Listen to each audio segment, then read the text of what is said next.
برِ صغیر کے تمام مسلمانوں کے اندر ایک بے چینی سی تھی جب ہندوؤں کے رویے کا جائزہ لیا اور انگریزوں کے سلوک سے جو انہوں نے مسلمانوں کے ساتھ روا رکھا تھا، ان تمام حالات سے تنگ آ کر مسلمانوں نے فیصلہ کیا تھا کہ سیاست سے دور رہنا چاہیے۔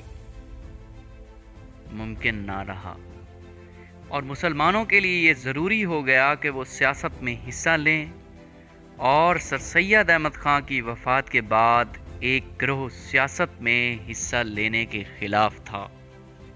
جب حالات کا مقابلہ کرنے کے لیے سیاست میں حصہ لینا انتہائی ضروری تھا، 1 اکتوبر 1906 شملہ ڈیپوٹیشن اپنے مطالبات کو تحریری اور بالمشاہ طور پر لارڈ منٹو کو دے آیا۔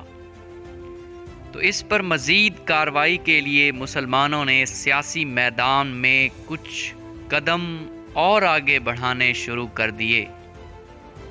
دسمبر 1906 میں ڈھاکہ کے مقام پر مہمڈن ایجوکیشنل کانفرنس طلب کی گئی، جس میں نئی سیاسی جماعت کی تشکیل پر غور و خوض کیا گیا۔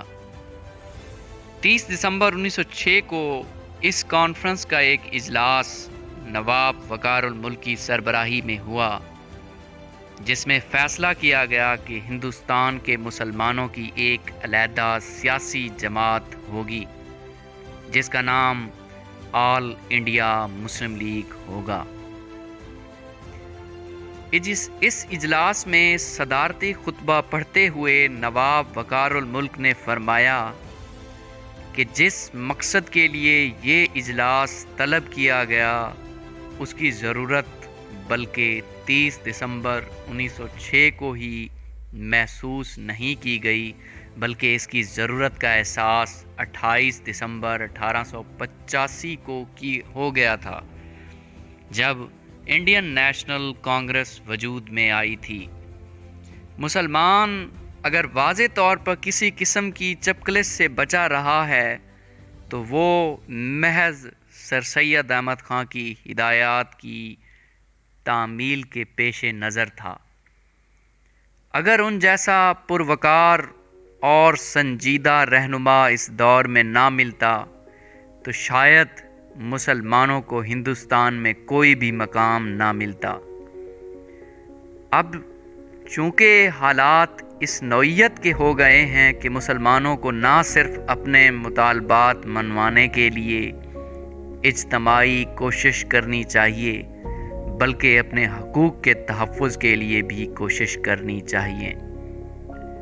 انہوں نے مزید فرمایا کہ اس وقت انگریز نے جمہوری اقدار کی جو بنیاد رکھ دی ہے، اس کے لحاظ سے صرف ہندوؤں کو گنا جائے گا۔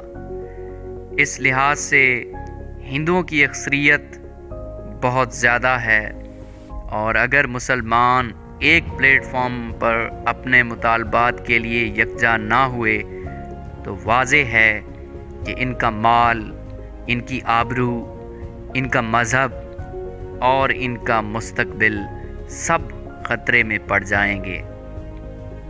اس لیے ہمارا فرض ہے کہ اخلاقیات کے اقدار میں رہ کر ایک پرامن انجمن کی تشکیل کریں، جس کے ذریعے نہ صرف مسلمانان ہند کے مطالبات حکومت برطانیہ تک پہنچانے چاہیے، بلکہ مسلمانوں کی خصوصی حیثیت کو بھی تسلیم کرایا جائے۔ جس کے بعد اب نواب سلیم اللہ خان آف ڈھاکہ نے ایک الگ سیاسی جماعت مسلم لیگ قائم کرنے کے لیے قرارداد پیش کی۔ مولانا ظفر علی خان، مولانا محمد علی جوہر اور حکیم اجمل خان نے اس تجویز کی حمایت کی، اور تنظیم کا نام آل انڈیا مسلم لیگ رکھا گیا۔ اس کا مقصد ہندوستان کے مسلمانوں میں انگریز حکومت کے لیے جذبہ وفاداری پیدا کرنا اور حکومت کی کسی کارروائی سے متعلق ہر قسم کی غلط فہمی کا ازالہ کرنا۔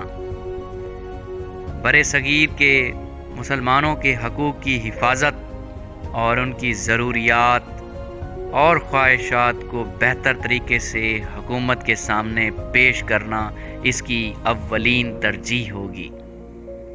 اس کے فاؤنڈر کا نام نواب سلیم اللہ تھا، جنہیں نواب آف ڈھاکہ بھی کہتے ہیں۔